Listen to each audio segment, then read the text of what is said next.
اعوذ باللہ من الشیطان الرجیم بسم اللہ الرحمن الرحیم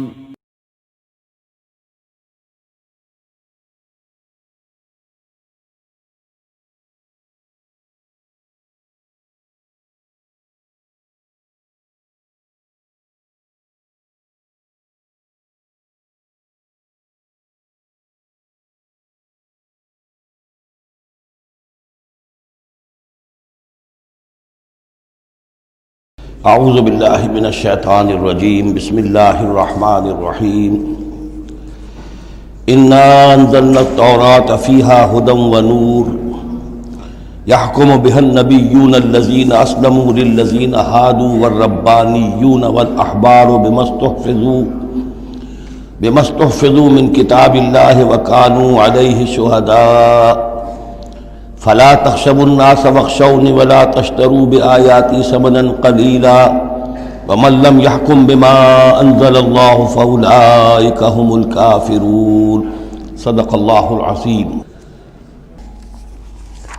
رب اشرح لي صدري ويسر لي أمري واحلل عقدة من لساني يفقهوا قولي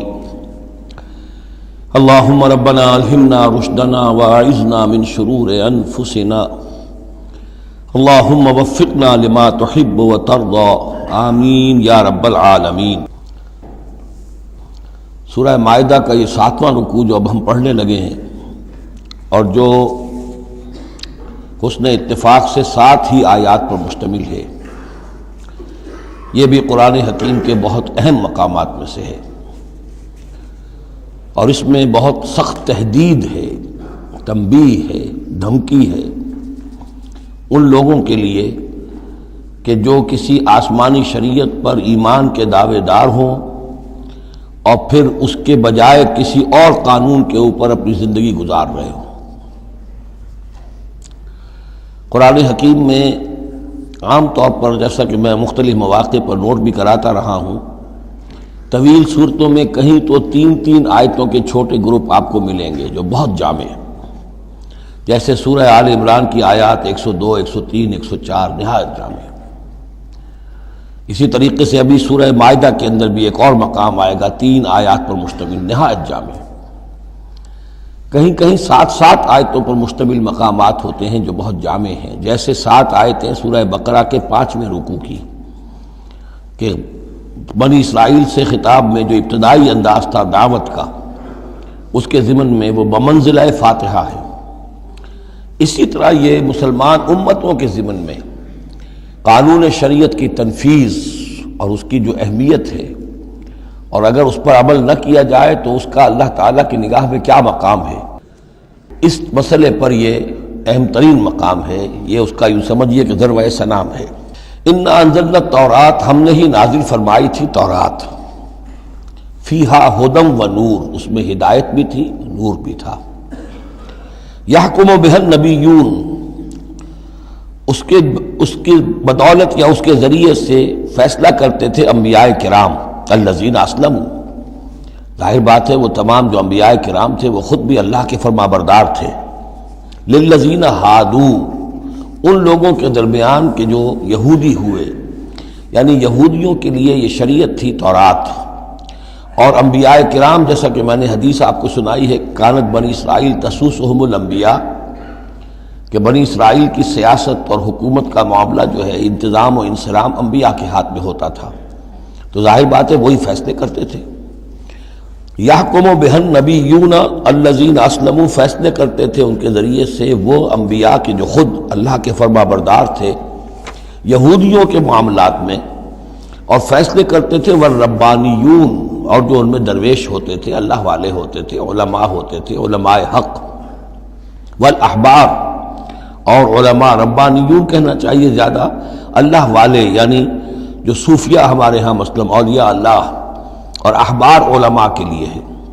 بما استحفظوا من کتاب اللہ، بسبب اس کے کہ ان کو نگران بنایا گیا تھا، ان سے حفاظت طلب کی گئی تھی اللہ کی کتاب کی، یعنی اللہ کی کتاب کی حفاظت کا ذمہ دار بنایا گیا تھا علماء کو کہ تمہیں اس کی حفاظت کرنی ہے۔ وَكَانُوا عَلَيْهِ شُهَدَاءَ، وہ اس پر گواہ تھے۔ فلا تخشوا الناس واخشونی، تو ان سے کہہ دیا گیا تھا کہ تم اللہ سے مت ڈرو، مجھ سے ڈرو، تم لوگوں سے مت ڈرو، مجھ سے ڈرو۔ ولا تشتروا بآیاتی ثمنا قلیلا، اور میری آیات کو حقیر سی قیمتوں پر فروخت نہ کرو۔ یعنی تورات ہے، اس کا قانون ہے، اس کے مطابق فیصلے کرو، لوگوں کو پسند ہو یا ناپسند ہو، اس سے بالکل تمہارا کوئی سروکار نہیں ہونا چاہیے، تمہیں تو دیکھنا چاہیے کہ حق کیا ہے۔ اب آ رہی ہے وہ کانٹے والی بات، وَمَن لَّمْ يَحْكُم بِمَا أَنزَلَ اللَّهُ فَأُولَٰئِكَ هُمُ الْكَافِرُونَ، اور جو اللہ کی اتاری ہوئی شریعت اور قواعد و ضوابط کے مطابق فیصلے نہیں کرتے وہی تو کافر ہیں۔ بتوں سے تجھ کو امید ہے، خدا سے نا امیدی، مجھے بتا تو صحیح اور کافری کیا ہے۔ وَكَتَبْنَا عَلَيْهِمْ، اور ہم نے لکھ دیا تھا ان کے ذمے، واجب کر دیا تھا ان پر، فیہا، اس کتاب میں، تورات میں، ان نفس بالنفس، کہ جان کے بدلے جان ہوگی، والعین بالعین، آنکھ کے بدلے آنکھ، والانف بالانف، ناک کے بدلے ناک، والاذن بالاذن، کان کے بدلے کان، والسن بالسن، دانت کے بدلے دانت، والجروح قصاص، اسی طریقے سے زخموں کا بدلہ بھی ہوگا برابر کا۔ فمن تصدق به فهو کفارۃ اللہ، پھر جو کوئی اس کو معاف فرما دے تو یہ اس کے گناہوں کا کفارہ بن جائے گا۔ یعنی کوئی شخص قصاص نہیں لیتا، کسی نے اس کا کان کاٹ دیا، اب وہ جواباً کان کاٹنے کا حقدار ہے، لیکن اگر وہ معاف کر دیتا ہے تو اپنے بہت سے گناہوں کا کفارہ بنا لے گا۔ یا یہ کہ وہ شخص جس نے جرم کیا تھا، جب اسے معاف کر دیا گیا تو پھر اس کے ذمے سے گناہ جو ہے وہ دھل گیا۔ وَمَن لَّمْ يَحْكُم بِمَا أَنزَلَ اللَّهُ فَأُولَٰئِكَ هُمُ الظَّالِمُونَ، اب دوسری مرتبہ دہرا کر بات آئی، اور جو فیصلہ نہیں کرتے اللہ کی اتاری ہوئی شریعت کے مطابق تو وہی تو ظالم ہے۔ اور ظالم یہاں بمعنی مشرک، ان الشرک لظلم عظیم، ایک قانون اللہ کا ہے، ایک قانون انسانوں کا ہے، ایک رواج کا ہے، ایک رومن لا ہے، ایک فلاں ہے، ایک پاکستانی قانون ہے۔ اب آپ فیصلے کس کے تحت کر رہے ہیں؟ اللہ کے قانون کے تحت یا کسی اور کے تحت؟ گویا کہ اب آپ نے اللہ کے قانون کے ساتھ ساتھ کسی اور کے قانون کو مان لیا، یہی شرک ہے۔ وَقَفَّيْنَا عَلَىٰ آثَارِهِمْ بِعِیسیٰ ابْنِ مریم، پھر ان کے نقش قدم پر ہم نے بھیجا عیسیٰ ابن مریم کو، مصدقا لما بین یدیہ من التوراۃ، وہ آئے تصدیق کرتے ہوئے اس کی جو ان کے سامنے موجود تھا تورات میں سے، وآتیناہ الانجیل، اور ہم نے انہیں انجیل عطا کی ہے، فیہ ھدی و نور، اس میں بھی ہدایت بھی تھی، نور بھی تھا، ومصدقا لما بین یدیہ من التوراۃ، اور وہ تصدیق کر رہی تھی انجیل بھی اس کی جو تورات میں سے اس کے سامنے موجود تھا، وہدی و موعظۃ للمتقین، اور وہ ہدایت تھی، رہنمائی تھی، اور موعظہ تھی، نصیحت تھی تقوی والوں کے لیے۔ وَلْيَحْكُمْ أَهْلُ الْإِنجِيلِ بِمَا أَنزَلَ اللَّهُ فِيهِ، اور چاہیے کہ انجیل کے ماننے والے فیصلہ کریں اسی کے مطابق جو انجیل میں ہے۔ وَمَن لَّمْ يَحْكُم بِمَا أَنزَلَ اللَّهُ فَأُولَٰئِكَ هُمُ الْفَاسِقُونَ، اور جو لوگ نہیں فیصلے کرتے اللہ کے اتارے ہوئے احکام اور قوانین اور شرائع کے مطابق تو وہی تو فاسق ہیں، وہی تو سرکش ہیں، وہی تو ناہنجار ہیں۔ اب یہ ایک رکوع میں 3 مرتبہ دہرا کر یہ الفاظ آئے، وَمَن لَّمْ يَحْكُم بِمَا أَنزَلَ اللَّهُ فَأُولَٰئِكَ هُمُ الْكَافِرُونَ وَمَن لَّمْ يَحْكُم بِمَا أَنزَلَ اللَّهُ فَأُولَٰئِكَ هُمُ الظَّالِمُونَ وَمَن لَّمْ يَحْكُم بِمَا أَنزَلَ اللَّهُ فَأُولَٰئِكَ هُمُ الْفَاسِقُونَ۔ اب اس کو سامنے رکھیے، اور دنیا میں جو مسلمان ممالک ہیں، کتنے مسلمان ہیں جن میں کہ اسلام کا پورا نظام قائم ہو؟ کتنے ملک ہیں؟ کہاں ہے کہ جہاں اسلام کی شریعت اور قرآن کی شریعت نافذ ہو؟ تو گویا کہ ہم اگرچہ انفرادی اعتبار سے مسلمان ہیں، لیکن نظام جو ہے ہمارا وہ کافرانہ ہے۔ اب تیسرے نمبر پر وَأَنزَلْنَا إِلَيْكَ الْكِتَابَ بِالْحَقِّ مُصَدِّقًا لِمَا بَيْنَ يَدَيْهِ، اور اب اے نبی صلی اللہ علیہ وسلم ہم نے آپ پر کتاب نازل فرمائی حق کے ساتھ، یہ بھی تصدیق کرتے ہوئے آئی ہے ان دونوں کی جو اس کے سامنے موجود ہیں، من الکتاب، کتاب میں سے، وَمُهَيْمِنًا عَلَيْهِ، اب البتہ یہ ان کی نگران بن کر آئی ہے، یعنی یہ کہ ان کے اندر جو تحریفیں ہو گئی تھی اب ان کی تصحیح اس کے ذریعے سے ہو رہی ہے، یہ بتائے گی، اور یہ گویا کہ اب وہ کسوٹی ہے کہ اس پر پرکھا جائے گا، تورات کی کوئی شے اس کے خلاف ہے تو گویا کہ وہ محرف شے ہے۔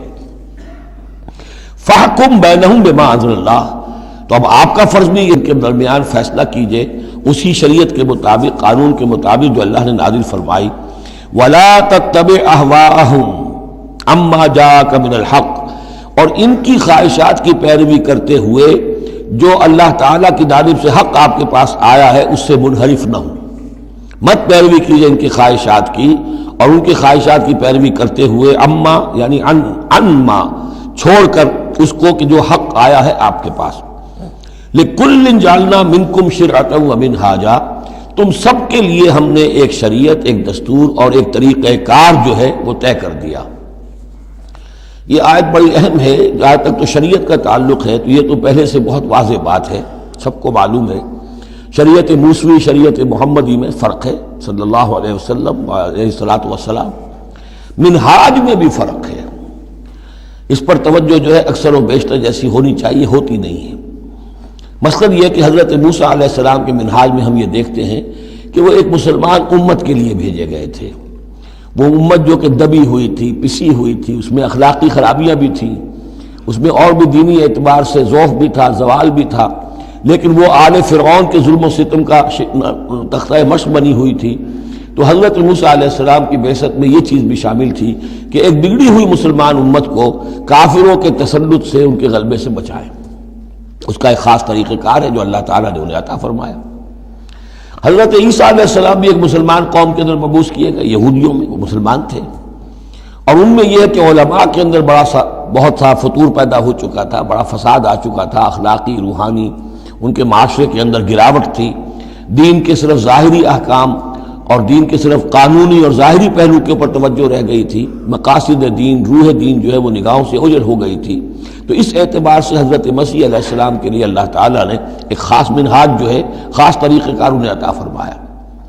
محمد الرسول اللہ صلی اللہ علیہ وسلم کو بھیجا گیا جو بالکل مشرک تھے، ان پڑھ تھے، کسی نبی کے نام سے بھی ناواقف تھے سوائے حضرت ابراہیم کے، اور وہ بھی نبی کی حیثیت سے نہیں، اپنی جد امجد کے طور پر۔ کوئی شریعت نہیں، کوئی کتاب نہیں، ضلوا ضلالا بعیدا، ان میں بھیجا گیا، اور ان میں سے آپ نے اپنی دعوت اور تبلیغ کے ذریعے سے ایک عظیم جماعت برپا کی، صحابہ کرام کی، اس کو حزب اللہ بنایا، ایک پارٹی بنایا، اور پارٹی بنا کر پھر انہوں نے کفر اور شرک کے خلاف، اور ائمۃ الکفر جو ہیں، کفر کے جو رہنما تھے اور جو سربراہ تھے، ان کے خلاف جہاد کیا، قتال کیا، اور بالآخر اللہ کے دین کو قائم کیا۔ یہ منہاج ہے محمد الرسول اللہ صلی اللہ علیہ وسلم کا۔ تو لِكُلٍّ جَعَلْنَا مِنْكُمْ شِرْعَةً وَمِنْهَاجًا، ہم نے سب کے لیے ایک شریعت اور ایک طریقہ کار، ایک منہاج، ایک منہج عمل جو ہے وہ معین کیا۔ وَلَوْ شَاءَ اللَّهُ لَجَعَلَكُمْ أُمَّةً وَاحِدَةً، اللہ چاہتا تو تم سب کو ایک ہی امت بنا دیتا، وَلَكِنْ لِيَبْلُوَكُمْ فِي مَا آتَاكُمْ، لیکن اللہ کی حکمت اس کی متقاضی ہوئی کہ جس کو جو کچھ دیا گیا ہے اب اس کے حوالے سے اس کو آزمائے۔ اب ہمارے لیے اصل اسوہ حضرت موسیٰ نہیں ہے، اصل اسوہ حضرت عیسیٰ نہیں ہے۔ لَقَدْ كَانَ لَكُمْ فِي رَسُولِ اللَّهِ أُسْوَةٌ حَسَنَةٌ، تمہارے لیے اے مسلمانوں اسوہ ہے اللہ کے رسول محمد صلی اللہ علیہ وسلم کی ذات مبارکہ میں۔ حضرت عیسیٰ نے شادی نہیں کی، ہمارے لیے اسوہ نہیں ہے۔ حضور نے تو فرمایا النکاح من سنتی، ساتھ ہی فرمایا من رغب عن سنتی فلیس منی۔ تو معاملہ یہ ہے کہ وہ اللہ کے نبی تھے، ان کے لیے جو بھی طریقہ اللہ نے سمجھا، مناسب سمجھا، وہ ان کو عطا کیا، لیکن ہمارے لیے جو ہے وہ منہاج نبوی ہے، وہ منہج انقلاب نبوی ہے، جس کا کہ گہرا شعور ہم پیدا کریں اور اسی کو پھر لے کر چل کر، اور اسی طور سے جس طور سے کہ حضور نے اللہ کے دین کو برپا کیا، قائم کیا، غالب کیا، پہلے نظام برپا کیا، پھر قانون نافذ کیا، تو اسی طریقے سے ہم اس کی کوشش کریں۔ فاستبقوا الخیرات، تو تم نیکیوں میں ایک دوسرے سے آگے نکلنے کی کوشش کرو۔ الی اللہ مرجعکم جمیعا، تم سب کا لوٹنا ہے اللہ ہی کی طرف۔ فینبئکم بما کنتم فیہ تختلفون، تو وہ تمہیں جتلا دے گا ان چیزوں کے بارے میں جن میں تم اختلاف کرتے رہے تھے۔ وان احکم بینہم، پھر دوبارہ حضور سے تاکید کے ساتھ دوبارہ کہا، اور فیصلہ کیجئے ان کے مابین، بما انزل اللہ، اس شریعت کے مطابق جو اللہ نے اتاری ہے۔ ولا تتبع اہواہم، اور ان کی خواہشات کی پیروی نہ کیجیے۔ آج ہم کن کے خواہشات کی پیروی کر رہے ہیں؟ جو بھی ہمارے سیاسی ذمہ دار ہیں، جو بھی نمائندے ہیں، جو چاہتے ہیں قانون بناتے ہیں، بیٹھ کر ایک دن میں جو چاہے حکم لگا دیں، فیصلہ کر دیں، ہم ان کے پابند ہیں۔ ہم تو ان کی پیروی کر رہے ہیں، اللہ کے حکم کی پیروی تو نہیں کر رہے، اللہ یہ کہ ایک زبردست تحریک اٹھائیں، زبردست جماعت بنائیں، طاقت بنائیں، قربانیاں دیں، جانیں دیں، اور اس کے بعد یہ کہ نظام بدلے اور اللہ کے دین کو قائم کریں۔ یہاں حضور سے کہا جا رہا ہے کہ آپ ان کی خواہشات کی پیروی نہ کیجیے. وَأَنِحْكُمْ بَيْنَهُمْ بِمَا أَنزَلَ اللَّهُ وَلَا تَتَّبِعْ أَهْوَاءَهُمْ وَاحْذَرْهُمْ أَن يَفْتِنُوكَ عَن بَعْضِ مَا أَنزَلَ اللَّهُ إِلَيْكَ، اور ان سے بچتے رہیے. بی آن دی گارڈ، آپ اپنی حفاظت کیجیے. ایسا نہ ہو کہ یہ بچلا دے آپ کو ان چیزوں سے کہ جو اللہ تعالیٰ نے آپ کی طرف نازل کی ہے. دباؤ رہے گا، ہر طرف کا پریشر آئے گا، لیکن آپ کو کھڑے رہنا ہے اس شریعت پر کہ جو اللہ تعالیٰ نے آپ پر نازل فرمائی ہے. فَإِن تَوَلَّوْا، پھر اگر وہ روگردانی کرے، فَاعْلَمْ، تو جان لیجئے، أَنَّمَا يُرِيدُ اللَّهُ أَن يُصِيبَهُم بِبَعْضِ ذُنُوبِهِمْ، کہ اللہ تعالیٰ انہیں ان کے بعض گناہوں کی سزا دینا چاہتا ہے. یہ ہے کانپنے والا مقام. اگر ہم اپنے اس ملک کے اندر اسلام کو قائم نہیں کرتے اور ہماری ساری کوشش کے باوجود وہ نہیں ہو رہا، تو اس کے کیا معنی ہے؟ اللہ کے عذاب کا کوئی کوڑا مقدر ہو چکا ہے.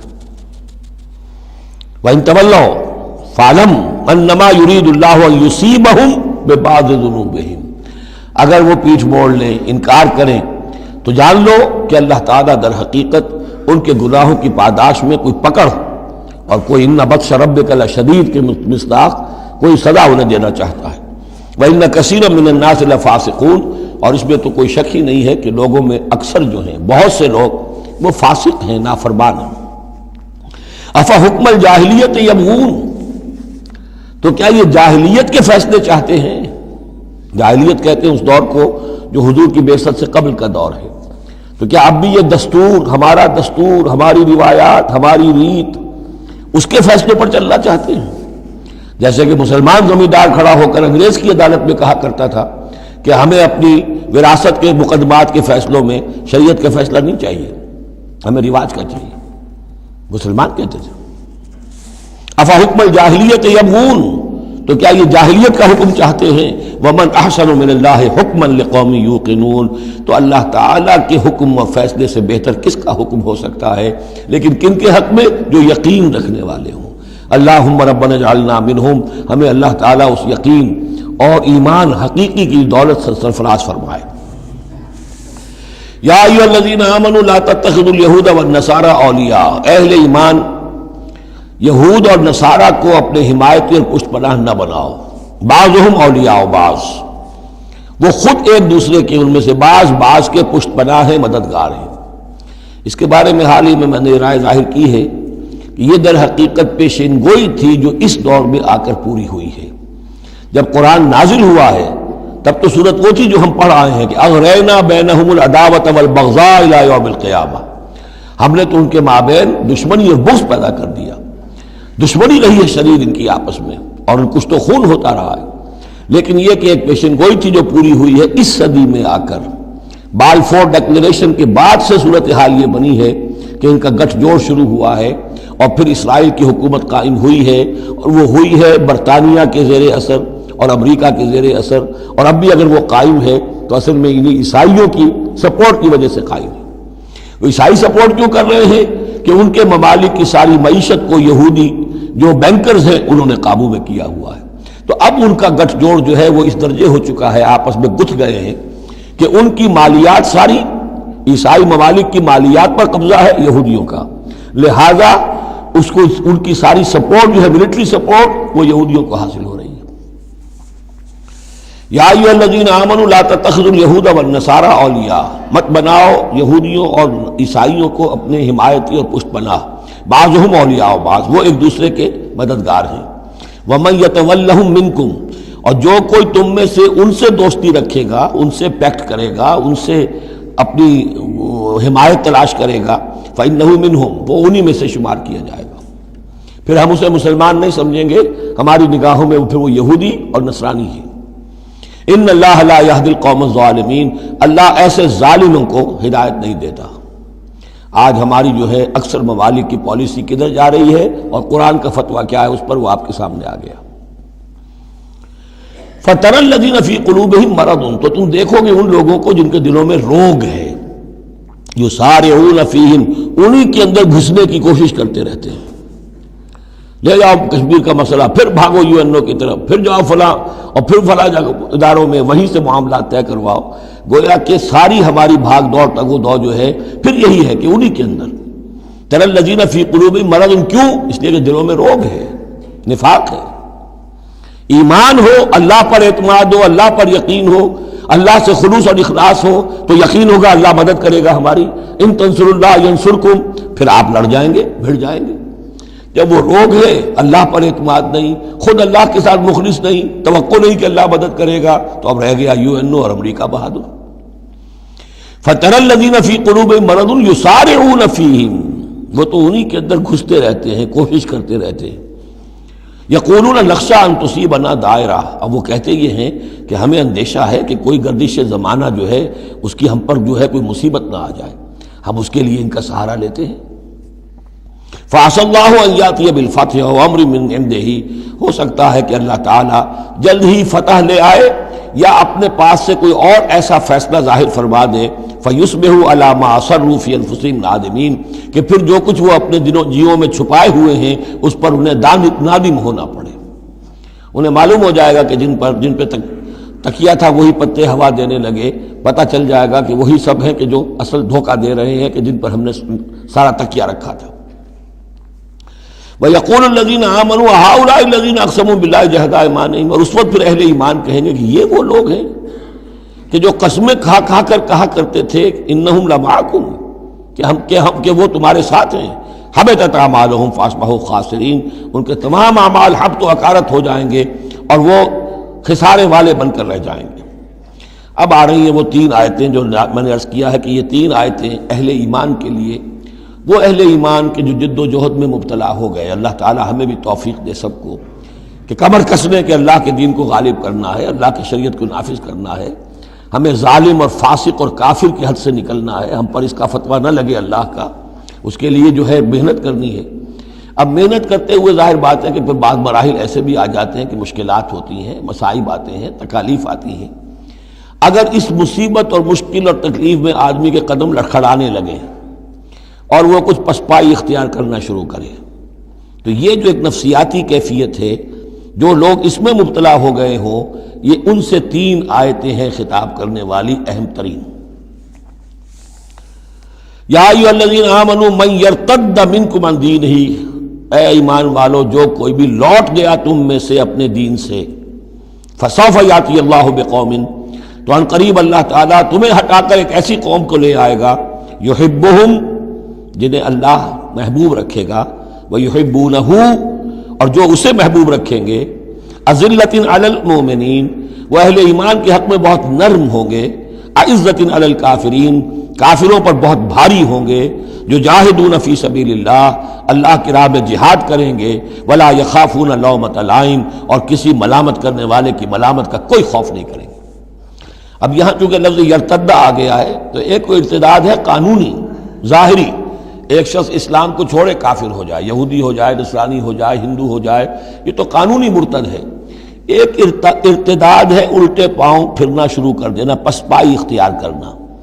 اوپر تو اسلام کا لبادہ ہے، لیکن پہلے جد و جہد میں لگے ہوئے تھے، محنتیں کر رہے تھے، وقت لگا رہے تھے، ایثار کر رہے تھے، انفاق کر رہے تھے، بھاگ دوڑ کر رہے تھے، اب کوئی آزمائش آئی ہے، ٹھٹک کر کھڑے رہ گئے ہیں۔ کلما ادا لہم مشوا فیہ واذا اظلم علیہم قاموا، اور نہ صرف کھڑے رہ گئے ہیں بلکہ اب کچھ پیچھے ہٹ رہے ہیں۔ یہ جو ایک کیفیت ہے، تو فرمایا کہ تم یہ نہ سمجھو اللہ تمہارا محتاج نہیں ہے، تم اللہ کے محتاج ہو، تمہیں اپنی نجات کے لیے اپنے اس فرض کو ادا کرنا ہے۔ اگر تم نے پسپائی اختیار کی تو اللہ تمہیں ہٹائے گا اور کسی اور قوم کو لے آئے گا، کسی اور کے ہاتھ میں اپنے دین کا جھنڈا تھما دے گا۔ یا ایھا الذین آمنوا من یرتد منکم عن دینہ فسوف یاتی اللہ بقوم، اللہ لے آئے گا کسی اور قوم کو، یحبہم، اب یہ جو تین جوڑے آئے ہیں، اللہ ان سے محبت کرے گا، وہ اللہ سے محبت کریں گے۔ اللہم ربنا اجعلنا منہم، اہل ایمان کے حق میں بہت نرم ہوں گے، ہو حلقہ یاراں تو بریشم کی طرح نرم، اور رزم حق و باطل ہو تو فولاد ہے مومن، عزت علی الکافرین، کافروں پر بہت سخت ہوں گے۔ یہی بات آئی ہے پھر سورہ فتح کے اندر بھی، اشداء علی الکفار رحماء بینہم، آپس میں بہت رحیم اور شفیق، کفار پر بہت سخت۔ تیسرا جوڑا یجاہدون فی سبیل اللہ کی راہ میں جہاد کریں گے، ولا یخافون لومۃ لائم، ان کے رشتہ دار، ان کے دوست کہیں گے کیا ہو گیا، دماغ خراب ہو گیا تمہارا، تم فینیٹک ہو گئے ہو، تمہیں اولاد کا خیال نہیں، تمہیں اپنی مستقبل کی فکر نہیں، ان کی پرواہ نہیں کریں گے۔ پھیرا نہیں واپس کوئی فرمان جنو کا، اور تنہا نہیں لوٹی کبھی آواز جرس کی، خیریت جاں راحت تن صحت داماں، سب بھول گئی مصلحتیں اہل ہوس کی، اس راہ میں جو سب پہ گزرتی ہے سو گزری، تنہا پس زندہ کبھی رسوا سر بازار، کڑکے ہیں بہت شیخ سرے گوشہ منبر، اور برسے ہیں اور گرجے ہیں بہت اہل حکم برسر دربار، چھوڑا نہیں غیروں نے کوئی ناوی کے دشنام، چھوٹی نہیں اپنوں سے کوئی طرز ملامت، اپنوں سے کوئی طرز ملامت، چھوڑا نہیں غیروں نے کوئی ناوی کے دشنام، چھوٹی نہیں اپنوں سے کوئی طرز ملامت، اس عشق نہ اس عشق پہ نادم ہے مگر دل، ہر داغ ہے اس دل میں بجز داغ ندامت۔ ذالک فضل اللہ یؤتیہ من یشاء، یہ کردار ہے، یہ جوڑے جو ہیں تین دو دو لفظوں کے جوڑے، دو دو ترکیبیں ہیں، ان کو اچھی طرح ذہن نشین کریں اور دعا مانگیں اللہ سے، اللہ ہمیں اس کردار کو عملاً اختیار کرنے کی توفیق دے۔ ذالک فضل اللہ یؤتیہ من یشاء، یہ اللہ کا فضل ہے، وہ دیتا ہے جس کو چاہتا ہے، واللہ واسع علیم، اللہ بہت وسعت رکھنے والا ہے، یعنی اللہ کے فضل کے خزانوں میں کمی نہیں ہے۔ اگر تم اپنے بھائیوں کو، دوستوں کو، عزیزوں کو، ساتھیوں کو، رفیقوں کو دیکھتے ہو کہ اللہ کا بڑا فضل ان پر ہوا ہے، کیسے کیسے انہوں نے مرحلے سر کر لیے، کیسی کیسی بازیاں جیت لی ہیں، تو اللہ سے فضل تلاش کرو، اللہ تمہیں بھی ہمت دے گا، اس لیے کہ اس دین کے کام میں اس قسم کا رشک جو ہے وہ پسندیدہ ہے۔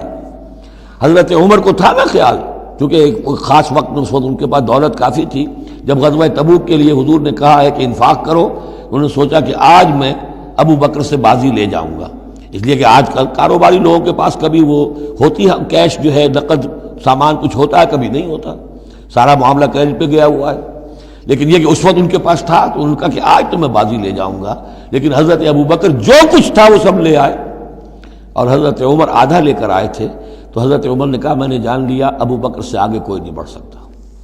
تو اس معاملے میں فاستبقوا الخیرات، نیکیوں میں، خیر میں، بھلائی میں ایک دوسرے سے آگے نکلو۔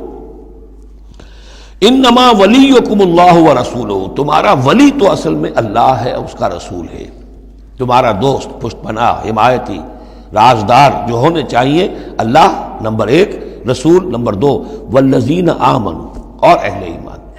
کفار سے، یہود سے، نصارہ سے، ہندوؤں سے، کسی اور سے دلی دوستی یہ ایمان کے منافی ہے۔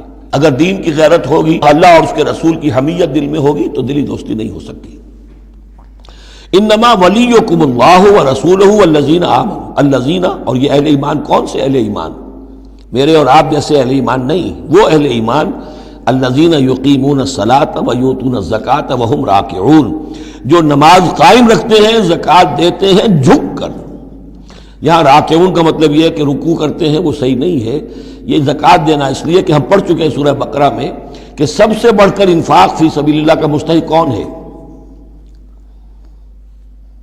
للفقراء الذین احصروا فی سبیل اللہ، وہ لوگ جو اللہ کے دین میں ہمہ وقت ہمتن لگ گئے ہیں، ان کے پاس اپنی معاش کے لیے وقت نہیں ہے، وہ ہیں سب سے بڑھ کر مستحق۔ ظاہر بات ہے وہ فقیر اس معنی میں تو نہیں ہے کہ جھک کر آپ سے مانگیں گے، انہیں تو آپ کو جھک کر دینا ہوگا، آپ انہیں دیں اور وہ قبول کر لیں تو آپ ان کا احسان مانیے۔ وَيُؤْتُونَ الزَّكَاةَ وَهُمْ رَاكِعُونَ وَمَنْ يَتَوَلَّ اللَّهَ وَرَسُولَهُ، اور جو کوئی بھی اللہ اور اس کے رسول کے ساتھ دوستی قائم کر لے گا، وَالَّذِينَ آمَنُوا، اور اپنا حقیقی دلی رشتہ انہی کے ساتھ قائم کرے گا جو اہل ایمان ہیں، فَإِنَّ حِزْبَ اللَّهِ هُمُ الْغَالِبُونَ، یہاں یوں سمجھیے کہ محذوف یہ ہے کہ پھر یہ حزب اللہ بن جائیں گے، اور سن لو کہ حزب اللہ ہی غالب رہنے والے ہیں۔ یہ شرائط پہلے پوری کی جائیں، یہ تمام معیارات جو ہیں ان پر پورا اترا جائے، پھر یقیناً اللہ تعالیٰ کا یہ وعدہ ہے فَإِنَّ حِزْبَ اللَّهِ هُمُ الْغَالِبُونَ، یقیناً پھر حزب اللہ جو ہے وہی غالب رہے گی۔ یا ایھا الذین آمنوا لا تتخذوا الذین اتخذوا دینکم ہزوا ولعبا من الذین اوتوا الکتاب من قبلکم والکفار اولیاء، پھر بات آ رہی ہے، اہل ایمان مت بناؤ ان لوگوں کو کہ جنہوں نے تمہارے دین کو ہنسی اور کھیل بنا رکھا ہے، ان لوگوں میں سے بھی کہ جنہیں کتاب دی گئی تھی تم سے پہلے، اور دوسرے کافروں سے بھی کسی کو اپنا ولی اور دوست مت بناؤ، نہ مشرکین میں سے نہ اہل کتاب میں سے۔ واتقوا اللہ ان کنتم مؤمنین، اور اللہ کا تقوی اختیار کرو اگر تم مومن ہو۔ وَإِذَا نَادَيْتُمْ إِلَى الصَّلَاةِ اتَّخَذُوهَا هُزُوًا وَلَعِبًا، جب تم نماز کے لیے پکارتے ہو، اذان دیتے ہو، تو یہ لوگ اس کا مذاق اڑاتے ہیں، نقلیں کرتے ہیں۔ ذَلِكَ بِأَنَّهُمْ قَوْمٌ لَا يَعْقِلُونَ، یہ اس لیے کہ یہ وہ لوگ ہیں کہ جو عقل سے عاری ہیں۔ قل یا اہل الکتاب، ان سے کہیے اے نبی کہ اے کتاب والو، حل تنقمون منا، آخر تمہیں کیا ضد ہو گئی ہے ہم سے، کس بات کا انتقام ہم سے لے رہے ہو، الا ان آمنا باللہ، سوائے اس بات کے کہ ہم ایمان لائے اللہ پر، وما انزل الینا، اور اس پر جو ہم پر نازل کیا گیا، وما انزل من قبل، اور اس پر بھی جو پہلے نازل کیا، وان اکثرکم فاسقون، واقعہ یہ ہے کہ تمہاری اکثریت جو ہے اب نافرمانوں پر اور ناہنجاروں پر مشتمل ہو چکی ہے۔ قل هل انبئکم بشر من ذلک، کہیے کہ کیا میں تمہیں بتاؤں، یہ جو تم مذاق اڑا رہے ہو اور تماشا کر رہے ہو اور استہزاء کر رہے ہو، اس سے زیادہ بری بات کیا ہے، مثوبۃ عند اللہ، سزا ہوگی اللہ کی طرف سے، اور وہ سزا کیسی کیسی ہوگی، من لعنہ اللہ، جس کو اللہ لعنت فرما دے، وغضب علیہ، اور اس پر غضبناک ہو جائے، وجعل منہم القردۃ والخنازیر، اور جس میں سے کہ پھر وہ بنا دے بندر اور خنزیر، وعبد الطاغوت، اور جنہوں نے بندگی کی شیطان کی، اولئک شر مکانا واضل عن سواء السبیل، یہ سب کے سب جو ہیں بہت دور کے درجے میں ہیں، بہت برے مقام میں ہیں، اور بہت دور چلے گئے ہیں، بہت ہی زیادہ بھٹکے ہوئے ہیں سواء السبیل سے۔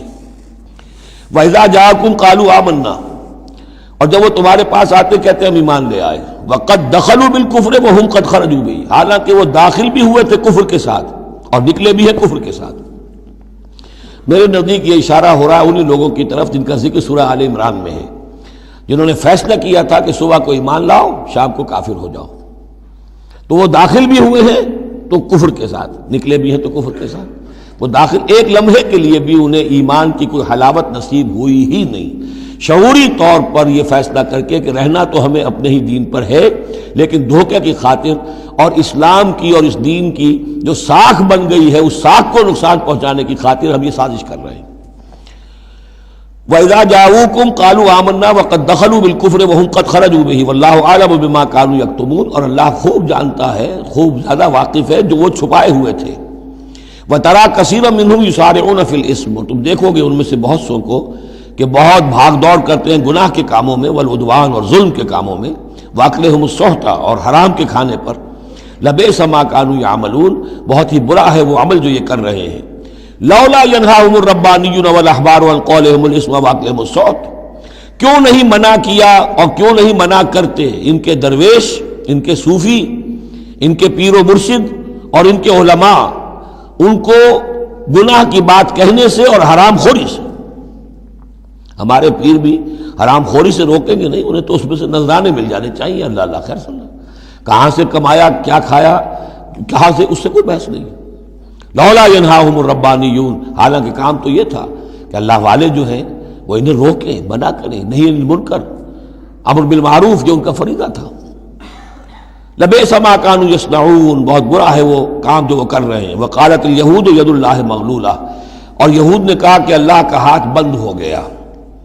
مطلب یہ کہ ایک تو اس کا مفہوم یہ ہے کہ اللہ کی رحمت جو تھی ہمارے لیے وہ ختم ہو گئی، اس لیے کہ یہ رحمت جو تھی نبوت کی ہمارے لیے تھی، مختص تھی، اور یہ اب یہ ہاتھ جو ہے یہ دست رحمت اللہ کا ہماری طرف سے بند ہو گیا۔ یا یہ ہے کہ جیسے مذاق اڑایا کرتے تھے کہ اللہ جو ہے جب قرض حسنہ مانگتا ہے اس کا مطلب ہے اللہ فقیر ہے ونحن اغنیاء۔ ید اللہ مغلولہ غلت ایدیہم، ان کے ہاتھ بن گئے یا بن جائیں ان کے ہاتھ، وَلُعِنُوا بِمَا قَالُوا، اور ان پر لعنت ہے اس کے سبب کہ جو انہوں نے کہا، بل یداہ مبسوطتان، اللہ کے دونوں ہاتھ تو کھلے ہوئے ہیں، ينفق کیف یشاء، وہ جیسے چاہتا ہے خرچ کرتا ہے۔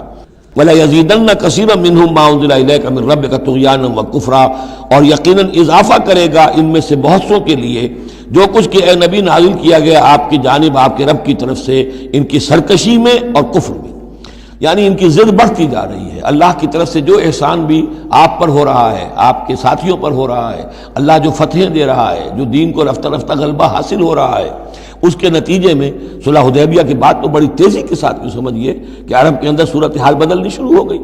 اب اس سے یہ کہ بجائے اس کے کہ اب بھی سمجھ لیتے کہ حق کیا ہے اور یکسو ہو کر اس کا ساتھ دیتے، اب ان کے اندر وہ جلن جو ہے اور حسد کی آگ بڑھتی جا رہی ہے۔ وَأَلْقَيْنَا بَيْنَهُمُ الْعَدَاوَةَ وَالْبَغْضَاءَ إِلَى يَوْمِ الْقِيَامَةِ، اور ہم نے ان کے مابین قیامت تک کے لیے دشمنی اور بغض ڈال دیا ہے۔ کلما اوقدوا نارا للحرب، جب بھی کبھی یہ آگ روشن کرتے ہیں جنگ کے لیے، سازشیں یہ کرتے تھے۔ یہ ساری جنگیں جو ہیں خاص طور پہ غزوہ احزاب جو ہے وہ تو سب یہ یہودیوں کی سازش کے نتیجے میں ہوئی ہے۔ لہذا یہ سب کو ادھر ادھر جا کر سفارتیں بھیج کر لوگوں کو جمع کرتے تھے، تم آؤ باہر سے حملہ کرو، ہم اندر سے جو ہے تمہاری مدد کریں گے۔ تو یہ گویا کہ آگ بھڑکاتے رہتے ہیں جنگ کی۔ کلما اوقدوا نارا للحرب، جب کبھی بھی وہ کوئی آگ روشن کرتے ہیں آگ کی جنگ کی، اطفا اللہ تعالیٰ اس کو بجھا دیتا ہے۔ وَيَسْعَوْنَ فِي الْأَرْضِ فَسَادًا، اور پھر بھی یہ زمین میں فساد بچانے کے لیے بھاگ دوڑ کرتے رہتے ہیں۔ وَاللَّهُ لَا يُحِبُّ الْمُفْسِدِينَ، اور اللہ ایسے مفسدوں کو پسند نہیں کرتا۔ وَلَوْ أَنَّ أَهْلَ الْكِتَابِ آمَنُوا، اگر اہل کتاب ایمان لے آتے، وَاتَّقَوْا، اور تقوی کی روش اختیار کرتے، لَكَفَّرْنَا عَنْهُمْ سَيِّئَاتِهِمْ، ہم ان سے ان کی برائیوں کو دور کر دیتے۔ وَلَأَدْخَلْنَاهُمْ جنات النعیم، اور ہم لازماً انہیں داخل کرتے نعمتوں والے باغوں میں۔ وَلَوْ أَنَّهُمْ، اب یہ آیت ذرا نوٹ کیجئے اس لیے کہ یہاں پر اپنے آپ کو بھی رکھ کر سوچئے گا۔ وَلَوْ أَنَّهُمْ أَقَامُوا التَّوْرَاةَ وَالْإِنْجِيلَ وَمَا أُنزِلَ إِلَيْهِمْ مِنْ رَبِّهِمْ لَأَكَلُوا مِنْ فَوْقِهِمْ وَمِنْ تَحْتِ أَرْجُلِهِمْ، اگر انہوں نے قائم کیا ہوتا تورات کو اور انجیل کو اور جو کچھ کے نازل کیا گیا ان کی طرف، ان کے رب کی طرف سے، یہ کھاتے اپنے اوپر سے بھی اور اپنے قدموں کے نیچے سے بھی۔ یعنی ہم نے تورات دی تھی تو اس لیے دی تھی کہ ایک تو رکوع آ چکا، 7واں رکوع، کہ وہ فیصلے سارے کیے جائیں تورات کے مطابق۔ اس سے اگلی بات کیا ہے؟ تورات کے نظام کو قائم کرو۔ ایک تو جھگڑا ہے، مقدمہ ہے، فیصلہ کرنا ہے، وہ بھی کرنا ہے شریعت کے مطابق۔ ایک یہ کہ قائم کرنا ہے پورے اس نظام کو جو تورات نے دیا ہے، پورے اس نظام کو جو قرآن نے دیا ہے، اس کو قائم کرنا ہے۔ اگر انہوں نے قائم کیا ہوتا، وَلَوْ أَنَّهُمْ أَقَامُوا التَّوْرَاةَ وَالْإِنْجِيلَ وَمَا أُنزِلَ إِلَيْهِمْ مِنْ رَبِّهِمْ، اگر انہوں نے قائم کیا ہوتا تورات کو اور انجیل کو اور جو کچھ کے نازل کیا گیا ان کی طرف، ان کے رب کی طرف سے، لَأَكَلُوا مِنْ فَوْقِهِمْ، یعنی اللہ کی نعمتوں کی بارش ہوتی ان کے اوپر سے بھی، اور اللہ تعالیٰ کی نعمتوں کے دھارے پھوٹتے ان کے قدموں کے نیچے سے بھی، چشمے پھوٹتے۔ من فوقہم ومن تحت ارجلہم منہم امۃ مقتصدہ، ان میں ہے کچھ لوگ، تھوڑے لوگ ہیں جو سیدھی راہ پر ہیں، درمیانی راہ پر ہیں۔ وکثیر منہم ساء ما یعملون، لیکن یہ کہ اکثر جو ہیں ان میں سے وہ لوگ ہیں کہ جو بہت ہی بری حرکتیں کر رہے ہیں، غلط عمل ہے اور ان کا رویہ نہایت غلط ہے۔ یا ایھا الرسول بلغ ما انزل الیک من ربک، بڑی سخت آیت ہے یہ۔ اے رسول پہنچا دیجئے جو کچھ نازل کیا گیا ہے آپ کی طرف، آپ کے رب کی طرف سے۔ وَإِن لَّمْ تَفْعَلْ، اور اگر بالفرض آپ نے ایسا نہ کیا، فَمَا بَلَّغْتَ رِسَالَتَهْ، تو آپ اس کی رسالت کا حق ادا نہیں کریں گے۔ یہی وجہ دیکھیے کہ قرآن مجید میں اگر حضور پر تنقید نازل ہوئی وحی میں، وہ بھی موجود ہے۔ عبس وتولی ان جاءہ الاعمی موجود ہے۔ ابھی ہم پڑھ آئے ہیں لیس لک من الامر شیء، گرفت تھی کہ نہیں؟ یہ نہیں کہ اسے چھپا لیا ہو، جو کچھ ہے۔ بلغ ما انزل الیک، ایک تو یہ کہ آپ لوگوں کے خوف سے کچھ چھپائیں، ایک یہ کہ اپنی کسی مصلحت کی وجہ سے چھپائیں۔ کوئی شے بھی اگر جان بوجھ کر چھپا لی تو گویا کہ آپ فریضہ رسالت کی ادائیگی میں کوتاہی کا ثبوت دیں گے۔ العبد عبد وان ترقى والرب رب وان تنزل، یا ایھا الرسول بلغ ما انزل الیک من ربک وان لم تفعل فما بلغت رسالتہ واللہ یعصمک من الناس، لوگوں سے ڈرنے کی کوئی ضرورت نہیں، اللہ آپ کی حفاظت کرے گا لوگوں سے۔ ان اللہ لا یہدی القوم الکافرین، یقیناً اللہ تعالیٰ کافروں کو راہیاب نہیں کرتا۔ قل یا اہل الکتاب، اب یہ بھی آیت پھر دوبارہ پڑھیے گا بعد میں اپنے آپ کو مخاطب کرتے ہوئے، کہہ دیجئے اے نبی، یا اہل الکتاب، اے کتاب والو، لستم علی شیء، تمہاری کوئی حقیقت نہیں ہے، تمہارا کوئی مقام نہیں ہے، تمہاری کوئی جڑ بنیاد نہیں ہے، تم ہم سے ہم کلام ہونے کے مستحق نہیں ہو، تمہیں ہم سے دعا کرنے کا حق حاصل نہیں ہے، حتی تقیموا التوراۃ والانجیل، جب تک کہ تم قائم نہ کرو تورات اور انجیل کو، وما انزل الیکم من ربکم، اور جو کچھ نازل کیا گیا ہے تمہاری طرف، تمہارے رب کی طرف سے۔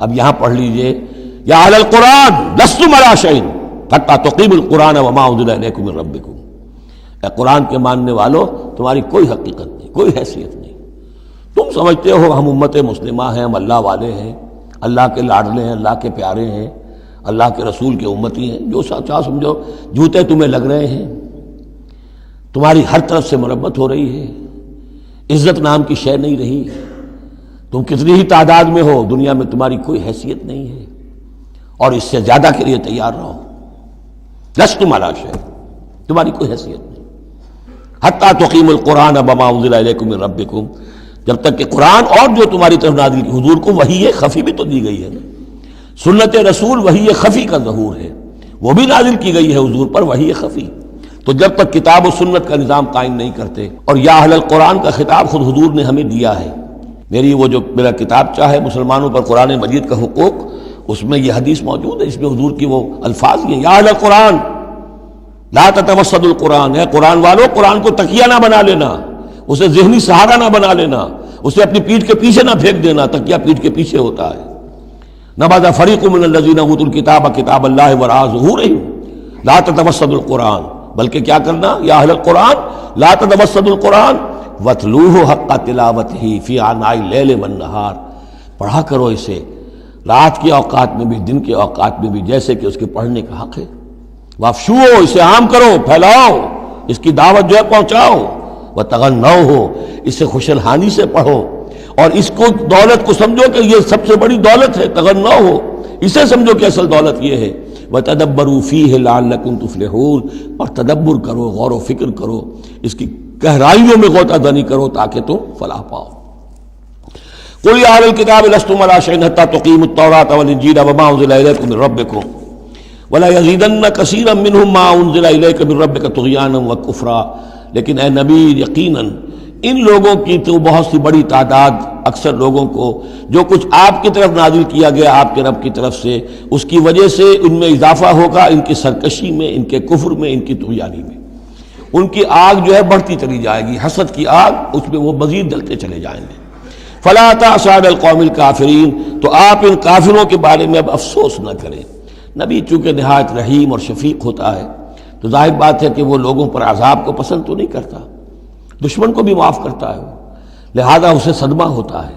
پھر اپنی قوم ہو، جیسے کہ بنو اسماعیل تھے، ان کے بارے میں تو جب عذاب کی خبریں آ رہی تھیں سورہ یوسف اور سورہ یونس اور سورہ ہود میں کہ اب ان پر عذاب گویا کہ آیا چاہتا ہے، تو حضور کے بالوں میں ایک دم سفیدی آ گئی۔ حضرت ابو بکر نے پوچھا حضور کیا ہوا، آپ پر بڑھاپا طاری ہو گیا اچانک؟ فرمایا شیبتنی ہود واخواتھا، مجھے سورہ ہود اور اس کی بہنوں نے بوڑھا کر دیا ہے، کیونکہ ان صورتوں کا انداز ایسا ہے کہ جیسے اب مہلت ختم ہوا چاہتی ہے اور عذاب کا دھارا جو ہے اب چھوٹنے والا ہے۔ فلا تأس علی القوم الکافرین، تو اب افسوس نہ کیجئے آپ ان کافروں کے بارے میں۔ ان الذین آمنوا والذین ہادوا والصابئون والنصارى، اب یہ آیت تقریباً وہی ہے جو اس سے پہلے سورہ بقرہ کے 8ویں رکوع میں آ چکی ہے، جس سے کہ دھوکہ ہوتا ہے لوگوں کو کہ شاید ایمان بالرسالت کی ضرورت نہیں ہے، حالانکہ اب ہم سورہ نساء میں بھی پڑھ آئے ہیں جو اللہ اس کے رسولوں کے مابین تفریق کرے تو اولئک ھم الکافرون حقا، باقی وہاں ساری بحث میں کئی بار کر چکا ہوں، اسی بات کو یہاں ذہن میں رکھیے کہ ان تمام صورتوں کے اندر حضور پر ایمان لانے کی دعوت تو قدم قدم پر ہے، قدم قدم پر ہے، قدم قدم پر ہے، لہذا اس سے استغنا کرنا جو ہے سوائے اس کے کہ اپنی نیت میں فساد ہو اور اپنے ہی دل میں کجی پیدا ہو چکی ہو، اور اس کا کوئی امکان نہیں۔ ان الذین آمنوا، بے شک وہ لوگ جو ایمان لائے، والذین ہادوا، اور جو یہودی ہوئے، والصابئون، اور جو صابی تھے، والنصارى، اور نصارى، من آمن باللہ والیوم الآخر، اب یہاں سمجھ لیجئے موضوع اپنے اپنے زمانے میں جس نے بھی جو ایمان لایا اللہ پر اور یوم آخر پر اور اس نے عمل کیے اچھے، فلا خوف علیہم ولا هم یحزنون، تو ان پر نہ کوئی خوف ہوگا نہ وہ حزن سے دوچار ہوں گے۔ یہ تمام جو ہے اپنے اپنے دور میں، جب تک حضرت مسیح نہیں آئے، یہودیوں میں جو لوگ بھی تھے وہ کتاب اللہ کے تورات پر یقین رکھتے تھے، موسیٰ کو مانتے تھے، نبیوں کو مانتے تھے، نیک عمل کرتے تھے آخرت، لیکن یہ کہ اصل سے عمل کے معاملے میں کیا ہے، اللہ کی رضا جوئی اور آخرت کی جزا طلبی، عمل کے معاملے میں یہ چیزیں ضروری ہیں۔ لقد اخذنا میثاق بنی اسرائیل وارسلنا الیہم رسلا، ہم نے بنی اسرائیل سے عہد لیا اور ان کی طرف بہت سے رسول بھیجے، بہت رسول بھیجے۔ یہ تو جیسا کہ میں نے عرض کیا، رسول کا لفظ نبی کی جگہ آ سکتا ہے، رسول تو آئے ہیں حضرت موسیٰ کے بعد صرف حضرت عیسیٰ، باقی سب نبی ہیں۔ ہم نے بہت سے نبی بھیجے، کلما جاء رسول بما لا تهوى انفسهم، جب بھی کبھی ان کے پاس کوئی نبی یا رسول آیا وہ چیز لے کر جو ان کے جیوں کو نہیں بھائی، پسند نہ آئی، فریقاً کذبوا، ایک جماعت کو تو انہوں نے صرف جھٹلانے پر اتفاق کی، وہ فریقاً یقتلون، اور کچھ لوگوں کو وہ قتل بھی کرتے رہے۔ وحسبوا اللہ تکون فتنۃ، اور انہوں نے سمجھا کہ اس پر کوئی پکڑ نہیں آئے گی، کوئی عقوبت نہیں ہوگی، ہم پر کوئی سرزنش نہیں ہوگی۔ فعموا وصموا، تو وہ بہرے بھی ہو گئے، اندھے بھی ہو گئے۔ ثم تاب اللہ علیہم، اللہ نے بھی فوراً نہیں پکڑا، انہیں مہلت دی، ان کو توبہ کی جو ہے وہ مہلت دی، موقع دیا۔ ثم عموا وصموا، نتیجہ یہ ہوا کہ وہ اور اندھے ہو گئے اور بہرے ہو گئے، بڑھتے چلے گئے۔ ثم عموا وصموا کثیر منہم، ان میں سے بہت سے، واللہ بصیر بما یعملون، اور جو کچھ یہ کر رہے ہیں اللہ اسے دیکھ رہا ہے۔ لقد کفر الذین قالوا ان اللہ هو المسیح ابن مریم، وہی بات جو اس سے پہلے آ چکی ہے سورہ نساء میں۔ یقیناً کفر کیا ان لوگوں نے جنہوں نے کہا کہ اللہ ہی ہے مسیح ابن مریم، یعنی اللہ ہی نے یہ لبادہ اوڑھ لیا ہے مسیح کی شخصیت کا۔ وقال المسیح، جبکہ مسیح نے تو یہ کہا تھا یا بنی اسرائیل، اے بنی اسرائیل، اے یعقوب کی اولاد، اعبدوا اللہ ربی و ربکم، بندگی اور پرستش کرو اللہ کی جو میرا بھی رب ہے تمہارا بھی رب ہے۔ انہ من یشرک باللہ فقد حرم اللہ علیہ الجنہ، یقیناً جو اللہ کے ساتھ شرک کرے گا اللہ نے اس پر جنت کو حرام کر دیا ہے۔ ومأواہ النار، اور اس کا ٹھکانہ آگ ہے۔ وما للظالمین من انصار، اور ظالموں کے لیے کوئی مددگار نہیں ہوں گے۔ لقد کفر الذین قالوا ان اللہ ثالث ثلاثہ، اب یہ دوسری شکل تھی۔ ایک تو یہ کہ گاڈ انکارنیٹ، جیکوبائٹس جو ہیں ان کا تو عقیدہ یہ تھا کہ یہ اللہ ہی نے یہ روپ دھار لیا ہے عیسیٰ کی شکل میں۔ ایک ہے تثلیث، اور تثلیثیں بھی دو رہی ہیں۔ ابتدا میں تثلیث یہ تھی کہ اللہ، پھر حضرت Maryam, God is father, God is mother, and God the son, God the father, God the mother, God the son. یہ تثلیث اصل میں مصر میں موجود تھی پہلے سے، فرعون کے زمانے سے چلی آ رہی تھی۔ اسی تثلیث کے اندر ڈھال دیا انہوں نے عیسائیت کو، تاکہ وہ آسانی سے مصر کے لوگ عیسائیت قبول کر لیں۔ اس کے بعد پھر یہ ہے کہ حضرت مریم کو نکال دیا گیا اور ہولی گھوسٹ کو ان کی جگہ لے آیا گیا۔ God the father, God the Son and the Holy Ghost, یہ تین کی تثلیث بنی ہے۔ لقد کفر الذین قالوا ان اللہ ثالث ثلاثہ، یقیناً کفر کیا ان لوگوں نے، انہوں نے کہا ہے کہ اللہ تین میں کا تیسرا ہے۔ وما من الہ الا الہ واحد، جبکہ حقیقتاً نہیں ہے کوئی الہ سوائے ایک الہ واحد کے۔ وَإِن لَّمْ يَنْتَهُوا عَمَّا يَقُولُونَ، اور اگر یہ باز نہ آئے اس سے جو کچھ کہہ رہے ہیں، لَيَمَسَّنَّ الَّذِينَ كَفَرُوا مِنْهُمْ عَذَابٌ أَلِيمٌ، تو ان میں سے جو کافر ہیں ان پر بہت سخت عذاب آ کر رہے گا۔ أَفَلَا يَتُوبُونَ إِلَى اللَّهِ، تو کیا یہ اللہ کی جناب میں توبہ نہیں کرتے؟ وَيَسْتَغْفِرُونَهُ، اور اس سے استغفار نہیں کرتے؟ وَاللَّهُ غَفُورٌ رَحِيمٌ، اور اللہ تو غفور اور رحیم ہے۔ مَا الْمَسِيحُ ابْنُ مَرْيَمَ إِلَّا رَسُولٌ، مسیح ابن مریم اور کچھ نہیں سوائے اس کے کہ ایک رسول تھے۔ قد خلت من قبلہ الرسل، اب دیکھیے بالکل وہی الفاظ ہیں جو سورہ آل عمران میں حضور کے بارے میں آئے۔ وما محمد الا رسول قد خلت من قبلہ الرسل، محمد اس کے سوا کیا ہے کہ اللہ کے رسول ہیں، ان سے پہلے بھی بہت سے رسول آئے ہیں۔ ما المسیح ابن مریم الا رسول قد خلت من قبلہ الرسل وامہ صدیقہ، اور ان کی جو والدہ تھی وہ صدیقہ تھی۔ ہم دیکھ چکے ہیں سورہ نساء میں کہ نبیوں کے بعد سب سے اونچا درجہ صدیقین، تو خواتین کو نبوت نہیں ملی ہے، لیکن اس کے بعد کا جو دوسرا درجہ ہے اس میں بہت چوٹی کی حیثیتیں انہیں ملی ہیں۔ ہماری امت میں الصدیقۃ الکبریٰ حضرت خدیجہ الکبریٰ رضی اللہ تعالیٰ، سب سے بڑی صدیقہ، صدیق اکبر حضرت ابو بکر، اور صدیقۃ الکبریٰ خدیجہ الکبریٰ رضی اللہ تعالیٰ عنہ۔ اسی طریقے سے حضرت مریم صدیقہ وامہ صدیقہ۔ کانا یاکلان الطعام، دونوں کھانا کھاتے تھے، انسان تھے، بشر تھے، سارے بشری تقاضے ان کے ساتھ تھے۔ انظر کیف نبین لہم الآیات، دیکھو ہم کس طرح ان کے لیے اپنی آیات کو واضح کرتے ہیں۔ ثم انظر، پھر دیکھو، انا یوفکون، وہ کہاں سے لوٹا دیے جاتے ہیں، کہاں سے الٹا دیے جاتے ہیں۔ قل اتعبدون من دون اللہ ما لا یملک لکم ضرا ولا نفعا، کہیے کہ کیا تم پوچھتے ہو اللہ کے سوا انہیں کہ جو نہ تمہارے لیے کسی برے کا اختیار رکھتے ہیں نہ نفع کا۔ واللہ هو السمیع العلیم، جبکہ اللہ ہی سب کچھ سننے والا اور سب کچھ جاننے والا ہے۔ قل یا اہل الکتاب، کہہ دیجئے اے کتاب والو، لا تغلوا فی دینکم غیر الحق، اپنے دین میں ناحق غلو نہ کرو۔ ظاہر بات ہے کہ تم نے عیسیٰ کو جو کچھ بنا دیا ہے تو محبت کی وجہ سے، عقیدت کی وجہ سے بنایا ہے۔ حضور کی شان میں بھی مبالغہ آرائی لوگ اگر کرتے ہیں تو تو محبت کی وجہ سے کرتے ہیں، عشق رسول کے نام پر کرتے ہیں، عقیدت کے غلو کی وجہ سے کرتے ہیں، لیکن غلو جو ہے یہ در حقیقت انسان کو گمراہی کی طرف لے جاتا ہے۔ لا تغلو فی دینکم، اپنے دین میں غلو نہ کرو غیر الحق، ناحق۔ ولا تتبعوا اهواء قوم قد ضلوا من قبل، مت پیروی کرو اس قوم کی جو تم سے پہلے گمراہ ہو چکے۔ جیسا کہ میں نے عرض کیا، یہ تثلیث جو ہے ہورس آئسس، یہ تثلیث جو ہے مصر میں موجود تھی، اسی کو انہوں نے اختیار کیا ہے۔ من قبل واضلوا كثيرا وضلوا عن سواء السبيل، اور انہوں نے بہت سو کو گمراہ بھی کیا ہے اور خود بھی وہ سیدھے راستے سے گمراہ ہو گئے۔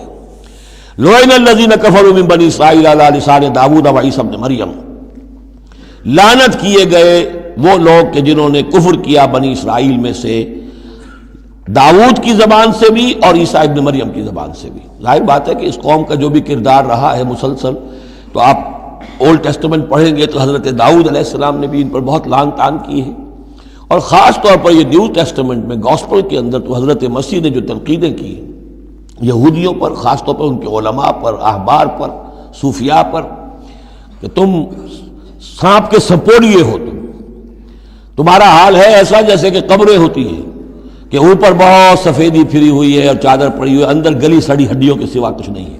تم نے اوپر مذہبی لبادے اوڑے ہوئے ہیں اور تمہاری ابائیں اور قوائیں، لیکن تمہارے اندر جو ہے بھرا ہوا ہے، خباثت بھری ہوئی ہے۔ تو یہ ساری چیزیں جو ہیں، اور تم مچھر چھانتے ہو اور سموچے اونٹ نکل جاتے ہو، چھوٹی چھوٹی چیزوں کے اوپر جو ہے بڑی بڑی بحثیں ہو رہی ہیں، جبکہ بڑے بڑے گناہ جو ہیں وہ کھلے بندوں ہو رہے ہیں۔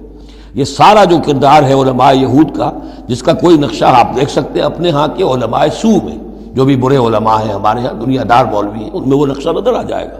تو جس قدر لعن طعن حضرت مسیح نے کی ہے وہ تو محفوظ ہے۔ لعن الذین کفروا من بنی اسرائیل علی لسان داود وعیسی ابن مریم ذلک بما عصوا وکانوا یعتدون، اور یہ اس لیے ہوا کہ انہوں نے نافرمانی کی اور وہ حدود سے تجاوز کر رہے تھے۔ کانوا لا یتناہون عن منکر فعلوہ، یہ لوگ ایک دوسرے کو روکتے نہیں تھے، منع نہیں کرتے تھے منکر سے کہ جو وہ کرتے تھے۔ جس معاشرے میں سے یہ نہیں عن المنکر ختم ہو جائے گا، پھر معاشرہ پورا کا پورا سڈاس بن جائے گا۔ یہ تو گویا کہ صفائی ہے، ہر شخص دیکھے، نگاہ رکھے، ایک دوسرے کو روکتا رہے، ٹوکتا رہے، یہ کام غلط ہے، یہ مت کرو۔ لیکن جس معاشرے سے یہ چیز، یہ احتساب جو ہے یہ ختم ہو جائے گا، تو وہ ظاہر بات ہے کہ پھر اس کے اندر خرابی پیدا ہو جائے گی۔ کانوا لا یتناہون عن منکر فعلوہ لبئس ما کانوا یفعلون، بہت برا طرز عمل تھا جو انہوں نے اختیار کیا۔ ترا کثیرا منہم یتولون الذین کفروا، ان میں سے بہتوں کو تم دیکھو گے کہ وہ کافروں کی حمایتی بنتے ہیں اور ان کی حمایت خود اپنے لیے تلاش کرتے ہیں۔ لبئس ما قدمت لہم انفسہم، بہت ہی بری ہے وہ کمائی جو ان کے نفسوں نے ان کے لیے آگے بھیجی ہے۔ یہ جو کرتوت ہے سارے جمع ہو رہے ہیں اللہ کے ہاں، اور ان کا وبال جو ہے وہ ان پر آئے گا۔ ان سخط اللہ علیہم، اور وہ یہ کہ اللہ تعالیٰ کا غضب ہوگا ان پر، وفی العذاب ہم خالدون، اور وہ عذاب میں ہمیشہ ہمیشہ رہیں گے۔ وَلَوْ كَانُوا يُؤْمِنُونَ بِاللَّهِ وَالنَّبِيِّ، اور اگر یہ ایمان لے آتے اللہ پر اور نبی پر، وَمَا أُنزِلَ إِلَيْهِ، اور جو کچھ ان پر نازل کیا گیا یعنی قرآن حکیم، مَتَّخَذُوهُمْ أَوْلِيَاءَ، تو انہوں نے ان کافروں کو پھر اپنا اولیاء نہ بنایا ہوتا۔ وَلَكِنَّ كَثِيرًا مِّنْهُمْ فَاسِقُونَ، لیکن اکثریت ان کی جو ہے وہ نافرمانوں پر مشتمل ہے۔ لَتَجِدَنَّ أَشَدَّ النَّاسِ عَدَاوَةً لِلَّذِينَ آمَنُوا الْيَهُودَ وَالَّذِينَ أَشْرَكُوا، یہ بہت اہم آیت ہے۔ تم پاؤ گے اہل ایمان کے حق میں شدید ترین دشمن یہود اور ان کو کہ جو مشرک ہیں۔ مشرک مکہ وہ بھی تھے، لیکن واقعہ یہ ہے کہ ان کی دشمنی بھی کم سے کم یہ کہ کھلی تھی، ظاہر تھی، باہر تھی، سامنے سے حملہ کرتے تھے، لیکن یہ کہ بدترین دشمنی جو تھی آستین کے سانپ بن کر اور سازشی انداز میں نقصان پہنچانے میں ان سے کہیں بڑھ گئے یہود۔ لَتَجِدَنَّ أَشَدَّ النَّاسِ عَدَاوَةً لِلَّذِينَ آمَنُوا، اہل ایمان کے حق میں عداوت اور دشمنی کے اعتبار سے تمام انسانوں میں سب سے شدید تم پاؤ گے الیہود، یہود کو، والذین اشرکوا۔ آج بھی ہنود اور یہود، ادھر ہنود ہیں اس لیے کہ اس قسم کا شرک تو اب صرف ہندوستان میں رہ گیا اور کہیں رہا ہی نہیں۔ ہندوستان کے بھی صرف نچلے طبقے میں رہ گیا ہے، عام طور پر اوپر کے طبقے میں نہیں ہے، لیکن یہ کہ بہرحال اب بھی یہود اور ہنود کا گٹھ ہے۔ وَلَتَجِدَنَّ أَقْرَبَهُمْ مَوَدَّةً لِلَّذِينَ آمَنُوا الَّذِينَ قَالُوا إِنَّا نَصَارَىٰ، اور تم لازماً پاؤ گے قریب ترین ان میں سے، مودت کے اعتبار سے، محبت کے اعتبار سے، دلجوئی کے اعتبار سے، اہل ایمان کے حق میں ان لوگوں کو جنہوں نے یہ کہا کہ ہم نصارہ ہیں۔ اور یہ واقعہ ہے کہ یہ سیرت النبی صلی اللہ علیہ وسلم سے ثابت ہے کہ جس قسم کی دشمنی یہودیوں نے کی اس وقت عیسائیوں نے نہیں کی۔ حضرت نجاشی نے مسلمانوں کو پناہ دی، مقوقس شاہ مصر نے بھی حضور کی خدمت میں ہدیے بھیجے، ہرقل نے بھی حضور کا جو نامہ بر گیا تھا اس کی عزت کی، احترام کیا، چاہتا بھی تھا کہ اگر میری پوری قوم مان لے تو ہم اسلام قبول کر لیں۔ نجران کے عیسائی آئے، مان کر تو نہیں گئے، لیکن یہ کہ وہ میں آپ کو بتا چکا ہوں کہ بڑے بھائی نے چھوٹے کو ڈانٹا اور کہا کہ یہ تو ہے تو وہ نبی ہی، ہم نہیں، لیکن ہم کیا کریں، ہمارے پاؤں میں جو ہے وہ سونے کی زنجیریں پڑی ہوئی ہیں رومی بادشاہوں کی طرف سے، ہمارے یہ اعزازات اور مفادات ختم ہو جائیں گے۔ لیکن ان کی طرف سے جس کو کہا جائے کہ کوئی بٹر مخالفت، کوئی سخت جو ہے وہ نہیں ہوئی، جبکہ یہود کی طرف سے شدید ترین دشمنی ہوئی۔ ذالک بان منہم قسیسین و رہبان، اور یہ اس لیے ہے کہ ان میں ہے موجود عالم بھی اور درویش بھی، یعنی ان میں علماء حقانی بھی ابھی موجود تھے اور ان میں درویش بھی جو واقعی اللہ والے تھے وہ بھی موجود تھے۔ بحیرہ راہب تھا جس نے حضور کو پہچانا ہے بچپن کے اندر۔ اسی طریقے سے آپ کو معلوم ہے کہ جن کی تصدیق جنہوں نے کی ہے سب سے پہلے ورقہ ابن نوفل، تو وہ عیسائی ہو کر آ گئے تھے نا، تھے تو عرب کے رہنے والے، لیکن یہ کہ وہ حق کی تلاش میں شام گئے اور عیسائیت اختیار کی تھی۔ کانا یکتب التوراۃ بالعبرانیہ، وہ عبرانی زبان میں تو تورات لکھا کرتے تھے، انہوں نے تصدیق کی کہ ہاں یہ وہی ناموس ہے کہ جو ہے محمد آپ پر نازل ہوا جو کبھی موسیٰ اور عیسیٰ پر نازل ہوا تھا۔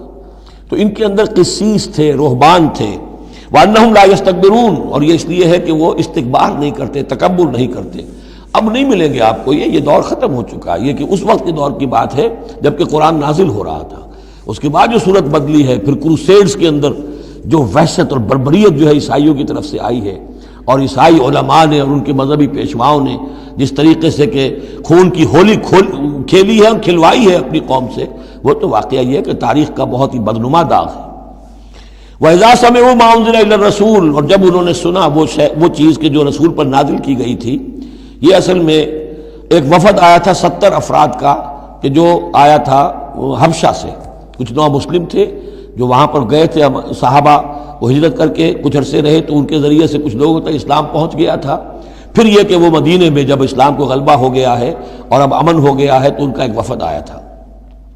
انہیں پھر آ کر جب قرآن سنایا گیا، وَإِذَا سَمِعُوا مَا أُنزِلَ إِلَى الرَّسُولِ، جب انہوں نے سنا جو کچھ کہ نازل کیا گیا ہے رسول پر، تَرَىٰ أَعْيُنَهُمْ، تم دیکھتے ہو ان کی آنکھوں کو، تَفِيضُ مِنَ الدَّمْعِ مِمَّا عَرَفُوا مِنَ الْحَقِّ، جو حق کی پہچان انہیں حاصل ہوئی اس کے زیر اثر ان کی آنکھوں سے آنسوؤں کی لڑیاں روانہ ہو گئیں، آنسوؤں کی ندیاں بہہ نکلیں۔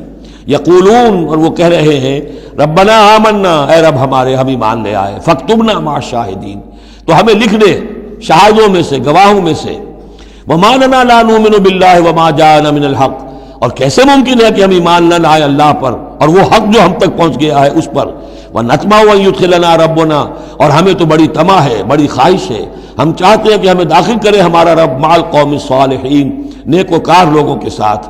فَأَصَابَهُمُ اللَّهُ بِمَا قَالُوا، تو جو کچھ انہوں نے کہا، جو دعا کی، جو ان کا اعلان حق تھا، اس کی وجہ سے اللہ نے ان کو بدلے میں دیا جنات تجری من تحت الانہار، وہ باغات دیے کہ جن کے دامن میں ندیاں بہتی ہوں گی، خالدین فیہا، جس میں وہ ہمیشہ ہمیش رہیں گے، وذالک جزاء المحسنین، اور یہی بدلہ ہے احسان کی روش اختیار کرنے والوں کا، جو اسلام کے بعد ایمان سے بھی آگے احسان تک پہنچ جائیں، ان کا بدلہ یہی ہے۔